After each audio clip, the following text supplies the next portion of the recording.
قصاب حضرات سے جب کرواتے ہیں نا تو یہاں ہمارے شہروں میں جو قصاب ہوتے ہیں انہوں نے بہت سارے آرڈر پکڑے ہوتے ہیں، وہ ایک کے بعد کر کے نا فوراً دوسرے کی طرف انہوں نے جانا ہوتا ہے، پیسے کمانے ہوتے ہیں، پیسے کے لیے جناب خود بھی گناہ گار ہو رہے ہیں، قربانی کو بھی ضائع کر رہے ہیں اور گوشت کو بھی خراب کر رہے ہیں۔ یاد رہے کہ جانور کو لٹاتے وقت یہ ذہن نشین ہونا چاہیے کہ جب جانور ذبح کر رہے ہیں نا تو ہمارے چونکہ پاک و ہند میں جو قبلہ ہے یہ مغرب کی جانب ہے، جانور کا منہ مغرب کی جانب ہونا چاہیے، جانور کا سر جو ہے یہ جنوب کی جانب ہونا چاہیے اور اس کی پیٹھ جو ہے یہ مشرق کی جانب ہونی چاہیے، اور یہ جانور کو لٹانے سے پہلے قبلہ کا تعین اس طرح سے جانور کو کھڑا کر کے پھر جانور کو گرایا جائے۔ پکے فرش کے اوپر گرا دیں گے تو جانور کو گھسیٹ کے سیدھا کرنا وہ آسان ہے، جانور کو بھی کوئی تکلیف نہیں۔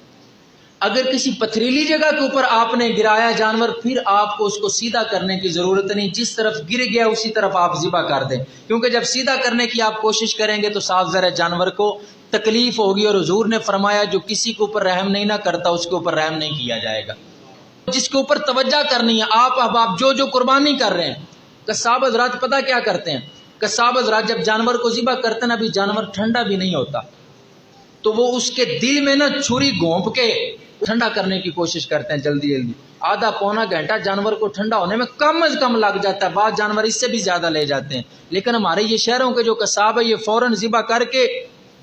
دل میں، بڑے جانوروں کے دل میں چھری گھونپتے ہیں، اور جو چھوٹا بکرا یا بکری وغیرہ ہوتی ہے ان کی گردن کو چٹخا دیتے ہیں، جس کی وجہ سے وہ جلدی ٹھنڈا کرنے کی کوشش کرتے ہیں۔ اسلام نے بالکل اس چیز سے منع فرمایا، اور سرکار صلی اللہ تعالی علیہ وسلم نے ناراضگی کا اظہار فرمایا ہے۔ ایسے لوگ جو جانوروں کے ساتھ ظلم کرتے ہیں کل قیامت کے دن قبر میں یہی جانور عذاب کے لیے ان کے اوپر مسلط کر دیے جائیں گے۔ اور کوئی پاس کھڑا ہو کے اگر قصاب کو نہیں روک رہا، قصاب ایسا ظلم کر رہا ہے جانور کے ساتھ، اور کوئی پاس کھڑا ہو کے نہیں قصاب کو روک رہا تو وہ بھی قصاب کے ساتھ برابر گناہ میں شریک ہے۔ ڈریے، وہ روایات میں آتا ہے نا کہ ایک عورت ایک بلی کو گھر میں بند کر کے چلی گئی، کچھ دیر کے بعد آ جاتی ہوں، لیکن اسے 2-3 دن لگ گئے، جب واپس آئی تو بلی مری پڑی تھی۔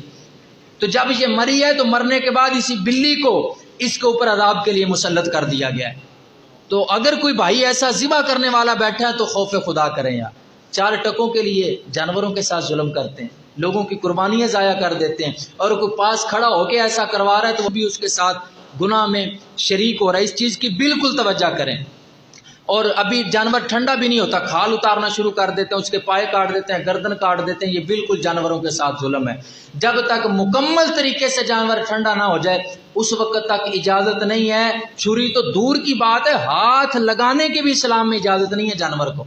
کہ ہاتھ لگانے سے بھی تکلیف ہوتی ہے۔ اگر ہمارے زخم میں، ہم انسان اپنے آپ کو جانوروں کی جگہ رکھیں، اگر ہمارے زخم میں کوئی انگلی بھی لگا دے تو ہماری چیخیں نکل جاتی ہیں، تو کیا یار جانوروں کو تکلیف نہیں ہوتی؟ گوشت کی تقسیم کس طرح سے کی جائے؟ اگر کسی کے ساتھ حصہ رکھا ہوا ہے تو یہ یاد رہے، بعض اوقات ایسا ہوتا ہے کہ اکٹھے دوست حصہ کر لیتے، ڈیریاں بنا لیتے ہیں، جناب یہ تو لے جائے، یہ تو لے جائے، جو پسند آتی ہے۔ نہ، ایسا نہیں ہے۔ اگر کسی کے ساتھ حصہ رکھا ہوا ہے تو گوشت کو تولنا ضروری ہے، ضروری ہے۔ نہیں تولیں گے، منہ سے تو کہہ دیتا ہے جناب جی میں تو کر لے میں تیرے پیچھے نہ آلا، لیکن دل میں اس کے ہوتا ہے نہیں یار یہ جو ڈیریا ہے اس کے اوپر 2 بوٹیاں زیادہ۔ اگر کسی کے ساتھ حصہ کرنا ہے تو بالکل اس کا وزن کیا جائے۔ ہاں گھر میں ہی کیا ہے تو گھر میں چونکہ ایک ہی جگہ پہ پکنا ہے، ایک ہی جگہ پہ کھانا ہے تو اس میں ضرورت نہیں ہے۔ بہتر یہ ہے، سنت طریقہ اور مستحب طریقہ یہ ہے کہ 3 حصے کیے جائیں، ایک گھر کے لیے رکھا جائے، ایک اپنے رشتہ داروں میں تقسیم کیا جائے، اور ایک غریبوں میں تقسیم کیا جائے۔ یہ سنت طریقہ ہے۔ یہ بھی یاد رہے، یہاں تک تو بتاتے ہیں لیکن آگے والی بات بڑے احباب جو ہے وہ نہیں بتاتے۔ اگر کسی کی فیملی زیادہ ہے، سارے جانور کا وہ گوشت کھائیں گے اور ان کو پورا ہو جائے گا تو پھر آپ کو 3 حصے کرنے کی ضرورت نہیں، آپ گھر میں بھی کھا سکتے ہیں۔ لیکن ایسا رکھ کے بعض اوقات دیکھا ہے کہ جناب مہینوں فریجوں میں پڑا رہتا ہے، تو اس انداز سے اگر کوئی رکھ کے، اور آپ کے ساتھ والا غریب بھائی دال کے ساتھ سبزی کے ساتھ عید کے دن بھی روٹی کھا رہا ہے تو پھر آپ دیکھیں کہ ہم کہاں کھڑے ہیں۔